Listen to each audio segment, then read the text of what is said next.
The girl who replaced her 60-year-old uncle as a driver accidentally met a millionaire CEO and changed her life forever. "Jade, I'm begging you," came the frail voice on the other end of the line, laced with desperation. "I can't lose my license or my job. I've got nothing else." 19-year-old Jade Carson took a shaky breath, phone pressed tight against her ear. It was close to midnight in her cramped studio apartment, the single overhead bulb flickering ominously. An overdue stack of bills lay scattered on the rickety coffee table, a glaring reminder of her own precarious finances. "Uncle Tom," she said, wrestling to keep her voice steady, "we'll figure something out. You're not going to lose everything." A ragged cough crackled through the phone. Tom Carson, at 60, had spent the better part of his life driving a taxi through the bustling streets of Westbridge City. He'd taken Jade in after her parents passed away, raising her with more love than resources. Now, he was out of commission with a severe back injury, a pile of medical bills, and a looming threat from the taxi company. If he didn't return soon, they'd pull his medallion and give his taxi license to someone else. "It's my fault for pushing my back too far," Uncle Tom sighed painfully. "But the doctor says I can't drive for at least a few weeks. Maybe more. This city's not exactly kind to old-timers. If I lose the medallion, Jade, I'm done for." Jade clenched her free hand, nails biting into her palm. She recalled, with a surge of emotion, the nights Uncle Tom had worked double shifts so that she'd have clothes for school or a slice of birthday cake. He'd always said, "I'll take care of you, kiddo," somehow, someway. Now it was her turn to support him.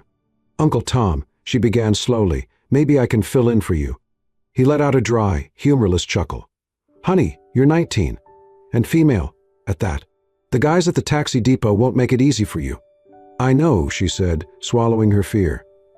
"But I have a regular driver's license. If I can get a temporary hack license, or at least some form of permission, I might be able to drive your taxi while you recover. They said you have a couple weeks before they make a final decision, right?" "They did," he conceded, voice wavering. "But this is a cutthroat industry. They might say a couple weeks, but they can pull my medallion any day if someone else bribes them for it." Jade took a steadying breath, her mind already spinning through possibilities. She had no illusions about the punishing hours or the dangers of driving a cab. But compared to letting her uncle lose his one livelihood, this was the only option. "We'll make them stick to that timetable," she said firmly. "I'll call the taxi company first thing in the morning. Just hang in there." After she hung up, Jade paced the tiny apartment, her heart hammering. She couldn't shake her own anxiety about money, about her future. But she had to do this. For Uncle Tom. For the promise she'd silently made to repay him for his kindness. The next morning, Jade got up at dawn and put on her cleanest t-shirt and jeans. She caught a city bus across town to the Westbridge Taxi Company's depot, located in a dingy lot jam-packed with yellow cabs. The office was a converted trailer, battered from years of neglect. A man wearing a stained vest leaned in the doorway, puffing on a cigarette. "You lost?" he asked, flicking ash onto the gravel. "I'm looking for the manager. Name's Murphy, right?" Jade asked, nerves snapping inside her like live wires. He gave a lazy shrug and jerked his thumb toward the door. Inside, Jade found a cramped space reeking of stale coffee. A burly man with salt and pepper hair sat behind a metal desk piled with paperwork. The nameplate read, "Walter Murphy, manager." "Yeah?" he said, eyeing her warily. Jade inhaled. "I'm Jade Carson. My uncle, Tom Carson, has been driving for you for nearly 30 years. Murphy frowned. "I know Tom. Shame about his back. Heard he can't drive. That's why I'm here. I want to fill in for him until he recovers." His eyebrows shot up. "You? You're just a kid." She set her shoulders. "I'm 19 and legally allowed to drive. I know I need a hack license, but the city ordinance allows a temporary taxi driving permit under extenuating circumstances." I looked it up. She offered a printed form from the municipal website. Murphy scanned it, unimpressed. "I'm not sure how many female drivers you've seen around here, kid, but it's not exactly a friendly environment." "I don't care," Jade said, hearing the trembling edge in her voice. "Uncle Tom can't lose his medallion. I'll pass whatever test or training you have." He leaned back, rolling a toothpick between his teeth. "He has about 2 weeks left of guaranteed hold on that medallion. If you can get the city to issue you the license in that time, I won't stop you. But if you slip up, I'll revoke your privileges on the spot." "Understood?" Relief flooded her. Understood. That night, Jade called Uncle Tom to deliver the news. He sounded both relieved and scared. "Just be careful out there, honey," he murmured. "It's a tough world behind that wheel." Little did Jade know, stepping behind the wheel of that taxi would steer her life onto an entirely different road, one that led straight into the path of a stranger capable of unraveling her struggles and reshaping her dreams. Jade spent the next several days navigating a whirlwind of paperwork, municipal regulations, and crash course taxi training. She had to pass a defensive driving test, memorize local ordinances, and demonstrate that she could handle the stress of urban traffic. It felt like she was cramming for final exams, except failure here could cost her uncle everything. Finally, just in time, she was issued as a provisional hack license valid for 30 days. That same afternoon, she reported to the taxi depot with the slip in hand, ignoring the sidelong glances from a few middle-aged drivers. Most were men who looked at her with skepticism or outright curiosity. "You Tom's niece?" one of them asked. "He's a good guy. But you got any idea what you're getting into?" Jade forced a polite smile. "I'm about to find out." Murphy tossed her a set of keys to a battered yellow cab that had definitely seen better days. The driver's seat felt stiff under her. She fiddled with the meter, the radio, and the flimsy plastic partition behind her. A faint odor of stale French fries lingered, and the floor mat was riddled with cigarette burns. "Glamorous," she muttered to herself, trying to quell her nerves. Her first day on the job involved hours of slow cruising, picking up random fares, learning which neighborhoods yielded the best tips, and which ones to avoid after dark. She discovered that rush hour traffic was maddening, that drunk passengers could be either hilarious or terrifying, and that the hum of the city never truly stopped. Despite the stress, Jade felt a strange surge of pride each time she completed a fare without incident. She was driving for a living. Never mind that it was Uncle Tom's living. "This is temporary," she told herself. "Just until he's back on his feet." But Uncle Tom's back pain only worsened, requiring more doctor visits and potential surgery. Jade found herself working longer hours, scrimping and saving to cover both her living expenses and a chunk of his mounting bills. She often ended her shifts exhausted, her eyes burning from constant vigilance. One afternoon, she'd just finished a grueling run when her phone buzzed with a text from Uncle Tom. "Doc says surgery is mandatory. No driving for months." "I'm so sorry, Jade." Her heart clenched. Months? She sank into the driver's seat, the city's noise blurring around her. If Uncle Tom was out for months, how long could she keep this up? Suddenly, her dispatcher's voice crackled over the radio. "Car 17, we got a pickup request at the Westbridge Private Airport. Priority passenger. You available?" Jade considered ignoring it. She was exhausted, sweaty, and hungry, yet priority fares paid well, and every dollar counted. She grabbed the radio. "Dispatch, this is car 17, I'm on it." When she arrived at the private terminal, surrounded by sleek black limousines and tinted SUVs, Jade's battered cab looked downright scruffy. She brushed her dark hair into a loose ponytail, trying to appear somewhat professional. Her passenger emerged from the terminal, a tall man in a crisp navy suit, carrying a leather briefcase. He exuded an aura of wealth and confidence. His short, neatly styled hair complemented sharp cheekbones and intense dark eyes. A man used to giving orders and having them followed. He strode up to her driver's side window. "Are you Jade Carson?" His voice was measured, as if he was already scrutinizing her. She swallowed. "That's me." "I'm Christopher Blake," he said, flipping open his phone. "My assistant booked this taxi under my name. I need to get downtown for a series of meetings." She noticed the slightest flicker of surprise on his face as he appraised her youth and the taxi's rundown condition. But he offered a curt nod, slipping into the back seat with practiced poise. Jade pulled out of the terminal, merging onto the highway leading into the city center. She threw a quick glance in the rearview mirror. Christopher had already busied himself with phone calls, speaking in calm, authoritative tones about mergers, venture capital, and board approvals. She had no clue who he was, but from the way he talked, it sounded like he was orchestrating million-dollar deals between sips of water. Finally, he ended one call and met her gaze in the mirror.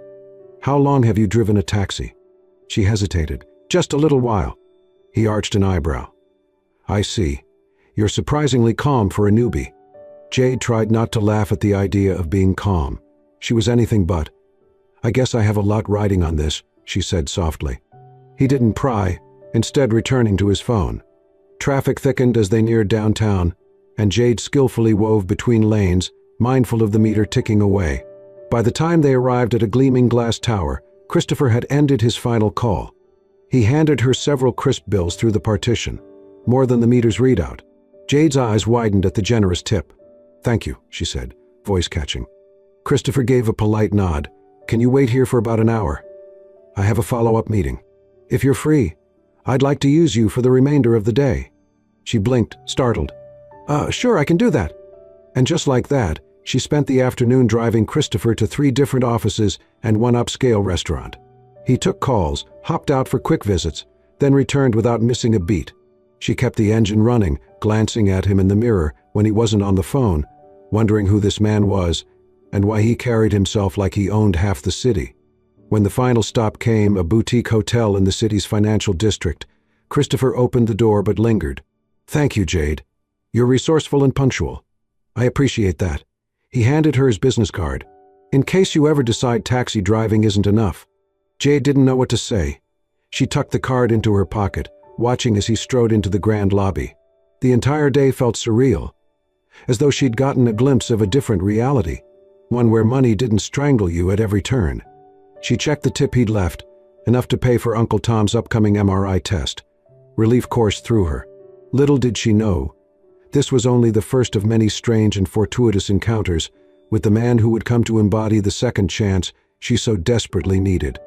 Over the next few weeks, Jade fell into a grueling routine, waking at sunrise to help Uncle Tom with errands, hitting the road by noon for taxi shifts, and driving late into the night to pick up as many fares as possible. The city's bright lights often blurred into a continuous stream of motion, and Jade's only respite came in the form of quick naps in the driver's seat. Uncle Tom's back issues grew increasingly dire. A specialist confirmed that without spinal surgery, he risked permanent disability. Jade's small earnings barely covered her own rent, let alone the looming medical bills. Each time the phone rang with a new invoice, she felt her heart pound with dread. One rainy evening, her dispatcher called in a panic. "Car 17, we need you at the train station, East Platform. High-paying fare, last-minute request." Jade was dog-tired, but she couldn't afford to refuse. She drove through sheets of rain to the station's curb. A single passenger waited under the neon lights, a tall figure holding a sleek umbrella. She flipped on her hazards, stepped out to help with any luggage. When she recognized him through the downpour, Christopher Blake again, eyes narrowed against the driving rain. He gave a curt nod of gratitude as she opened the back door. "I didn't expect you," he said, sliding onto the leather seat. Jade offered a faint smile. "I guess I'm the only one crazy enough to drive in this storm." He chuckled, folding his umbrella. "I have a flight leaving from Westbridge International in 2 hours. Traffic's brutal. Think we'll make it?" Jade glanced at the deluge. "We'll do our best." For nearly an hour she navigated flooded streets, detouring around accidents and road closures. All the while, Christopher tapped out emails on his phone, occasionally casting an appraising look through the windshield. Jade gripped the wheel, white-knuckled, adrenaline fueling each careful turn. "We might just make it," she muttered, spotting the airport exit sign. Then, a flash of lightning illuminated a massive truck overturned ahead, blocking 2 lanes. Cars in front screeched to a stop, water sloshing over their tires. Jade's heart hammered. She had seconds to react before she slammed into the line of cars. She pressed the brakes and swerved onto the shoulder. The taxi skidded, hydroplaning across a slick patch of oil. She let out a choked gasp, fighting the wheel as they slid within inches of a guardrail. Finally, the tires caught traction. The taxi lurched to a halt with a squeal. Jade's chest rose and fell in rapid bursts, pulse pounding in her ears. Christopher exhaled slowly in the back seat. "Impressive reflexes," he said, voice calm despite the harrowing near miss. Jade swallowed hard. Sorry, that was close." "Don't apologize. You saved us from a nasty collision." Shaken, Jade watched as emergency responders arrived to clear the overturned truck. By the time the road reopened, Christopher had missed his flight. He quietly rebooked another on his phone, then asked her to take him to a nearby hotel. When they finally reached the hotel, Jade leaned her forehead against the steering wheel, relief and exhaustion mingling in the aftermath of adrenaline. "You okay?" Christopher asked, no trace of impatience in his tone. She forced a laugh. "I think I just aged 5 years." He reached through the partition, and set a business card with a different logo on the dashboard. "Thank you, Jade. Seriously. If you need a real job, one that doesn't involve risking your life on wet roads, call me." She stared at the card. This one wasn't just his name. It read Blake Innovations, Christopher Blake, CEO. Her chest tightened. A CEO. Well, that explains the fancy suit and huge tips. Too weary to think straight, she only managed a polite nod. Once he disappeared into the hotel, she slid the card into the glove compartment, uncertain if she'd ever be bold enough to use it. Jade's financial woes compounded. Uncle Tom's surgery was scheduled. His insurance covered only part of the procedure. She owed her landlord 2 months back rent. Bill collectors called daily. She spent every waking hour behind the wheel, chasing fares until her eyes burned from exhaustion. One crisp afternoon, she had just dropped off a passenger in a posh commercial district when her phone buzzed with a landlord's ultimatum: pay within 7 days or eviction proceedings begin. Heart-hammering, Jade tried to collect herself. She still had half a day's shift ahead. But how could she concentrate on fares when she was on the brink of homelessness? Leaning against the steering wheel, she wrestled with a wave of despair. Then, as if summoned by fate, the dispatcher's voice rang out. "Car 17, we have a specific request for Jade Carson. A Mr. Blake wants a pickup at Hamilton Towers." Jade's breath caught. Christopher again. She remembered his second business card. Her pride balked at the idea of revealing her dire circumstances to him, but her survival instinct told her not to pass up a high-paying fare. She accepted the call, driving to the upscale Hamilton Towers, a glass edifice that practically screamed affluence. Sure enough, Christopher waited in the lobby, tapping on his phone. As she parked, he stepped out, appearing slightly harried. He settled in the back seat, discarding his usual suit jacket beside him. "Thanks for coming on short notice. My driver's out of town, and you're the only person I trust to navigate midday traffic without losing time." Jade forced a smile, happy to help. They pulled away from the curb, merging with the sea of cars. Christopher rattled off 3 meeting locations, all scattered across the city. He paused, catching her exhausted expression in the rearview mirror. "You don't look well, Jade." "Everything okay?" She hesitated, not wanting to burden him, but a painful pang of desperation twisted her gut. "I'm just dealing with some family stuff and money problems," she admitted. He studied her carefully. "Is there anything I can do?" She forced a small laugh. "I don't think so. Unless you can magically pay rent for me and get my uncle's back surgery covered." A hush filled the taxi. She regretted her flippant remark, but her frustration bubbled close to the surface. "Let me know if you change your mind," he said gently. Then he resumed tapping on his phone, giving her the space to breathe. For the rest of the drive, Jade fought off the knot in her throat. This was the second time Christopher had hinted at helping her. Could it really be that easy? Wealthy CEOs didn't just hand out money, did they? After a whirlwind of pickups and drop-offs, she parked outside an elegant restaurant. Christopher beckoned her to join him for lunch on him. Initially she refused, but her stomach growled audibly. He insisted. Inside, crystal chandeliers sparkled over white linen tables. Jade felt painfully out of place, but Christopher made her feel more comfortable by discussing neutral topics: her driving challenges, the best coffee spots in town, random city gossip. Midway through the meal, he set down his fork. "Jade, I want you to consider something. I've been watching how you handle pressure, your resourcefulness, your grit. I could use someone like you on my team, officially." She blinked. "You mean a job at Blake Innovations?" He nodded. "An entry-level position, perhaps in logistics or operations. You'd earn more than what you make driving a taxi, and you'd have a real path to career growth. I can't promise it'll solve all your problems immediately, but it could be a big step up." Emotions warred within her: hope, fear, skepticism. "I'm not sure I have the qualifications." "I value potential," Christopher said, not just resumes. "Think it over. If you say yes, I'll help you sort out the taxi medallion issue for your uncle. We can speak with the company and see if they can preserve it under medical leave so he doesn't lose everything." Jade felt tears prick her eyes right there in the fancy restaurant. She had been drowning, and here was a lifeline. But she also knew how the world could be. Sometimes a lifeline came with strings attached. "Why?" she asked, voice trembling. "Why are you offering this?" His gaze was level. "I used to be like you, struggling, hungry for a break. Someone saw my ambition and took a chance on me. I'm returning the favor." Jade inhaled, her heart pounding. She glanced at her phone to see a missed call from Uncle Tom's doctor. Could I really walk away from the taxi right now? Could I handle a new job and still pay for Uncle Tom's care? She bit her lip. I need time to think. Christopher nodded without pressing. Of course. My door's open. Just don't wait too long. Opportunities have a way of slipping past when we hesitate. She managed a nod, her thoughts swirling. Is he offering me a real job? Or pity? The day progressed with more stops, more silent tension. Finally, near dusk, they approached the final location, a luxurious penthouse building overlooking the city skyline. Christopher asked Jade to park in an underground garage. As she did, he placed a folder on the passenger seat. Inside were documents describing a logistics internship at Blake Innovations, requirements, benefits, training schedules, a modest but stable salary. Jade's hands shook. That's for you, Christopher said softly. No obligation. If you want it, it's yours. If not, I understand.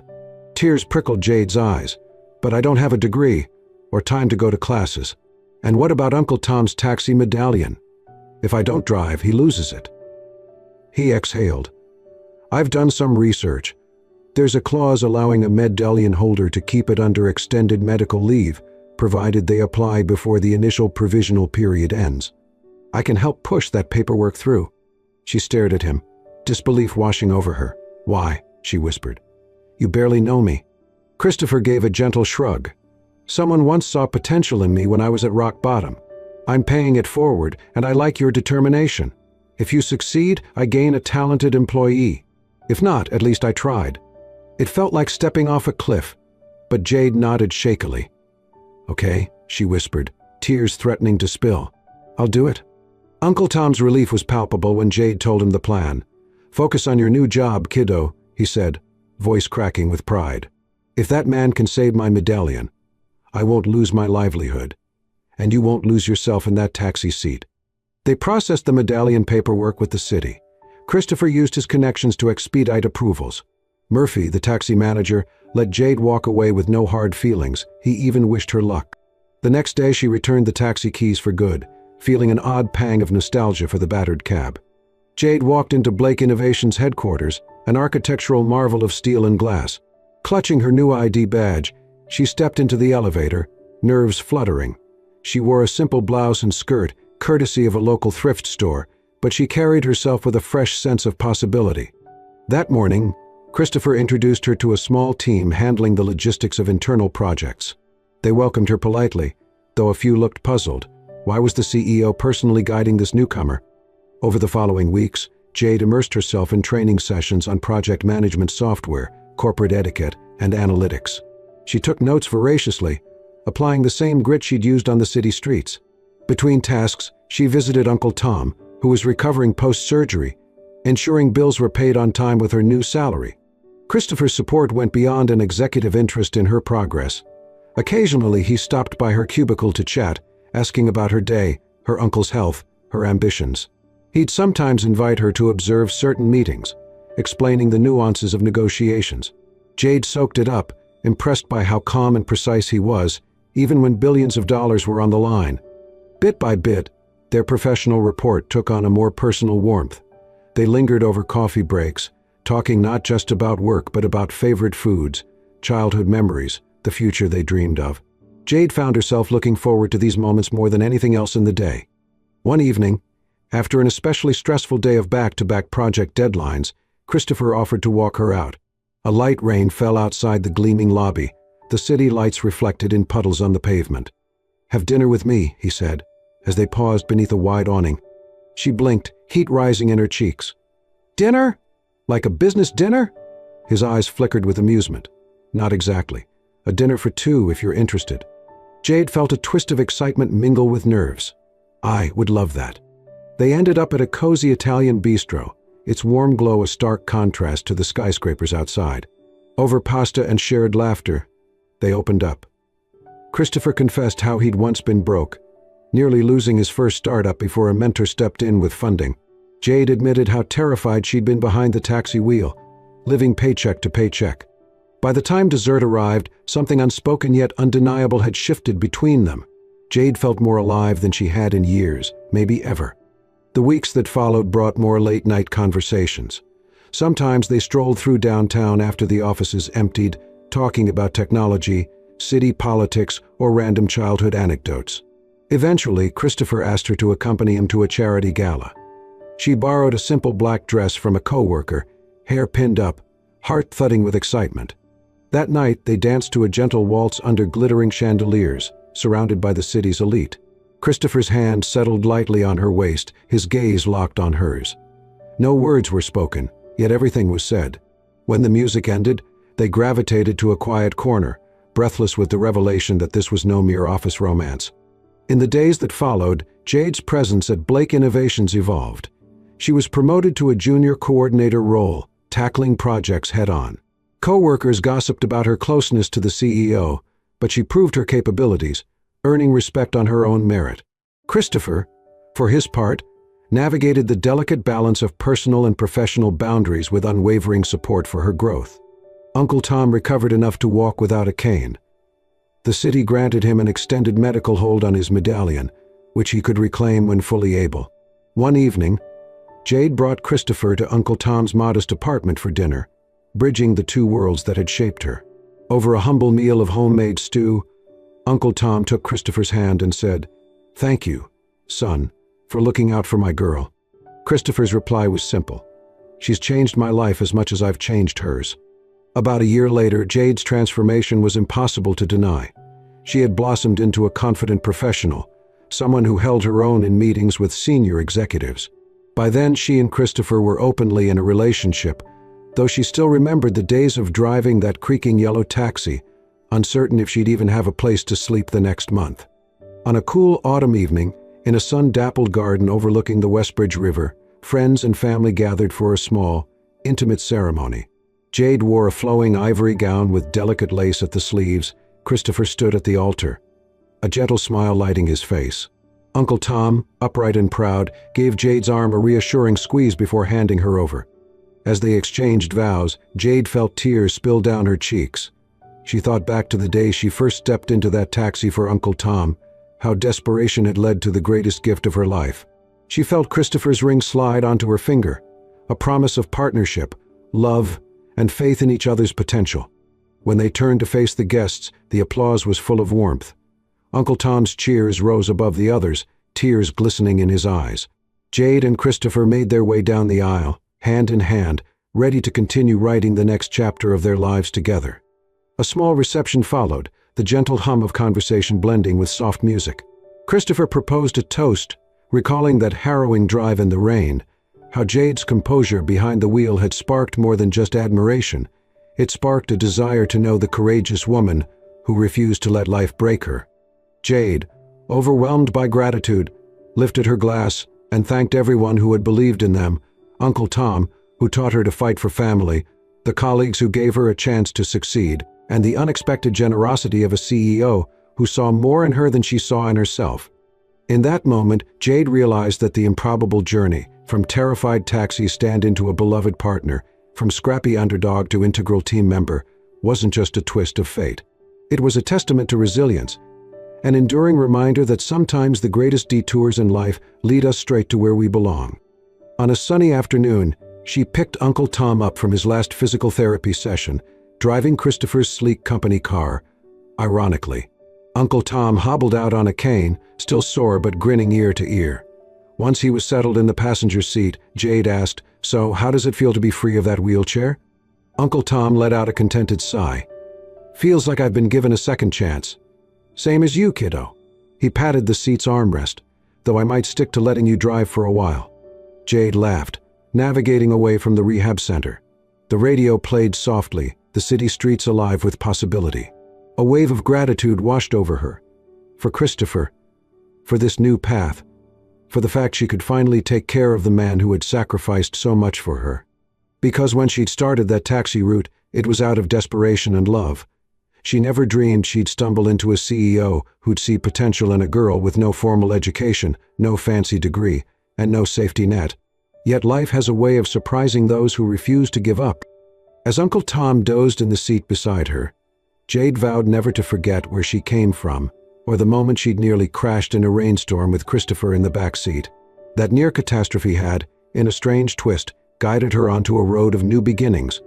And that's the power of resilience and a little luck, two forces that turned a despairing taxi driver into a budding professional, forging not just a career but a bond with someone who believed in her when she needed it most. Thank you for joining us on Jade's remarkable journey, filled with hope, persistence, and a bit of serendipity. If you were inspired by this tale of grit and second chances, please consider subscribing to our soul-stirring stories channel. We bring you more heartwarming accounts of perseverance and transformation, reminding us all that sometimes one twist of fate is all it takes to change a life forever. Don't miss the next story. Subscribe today.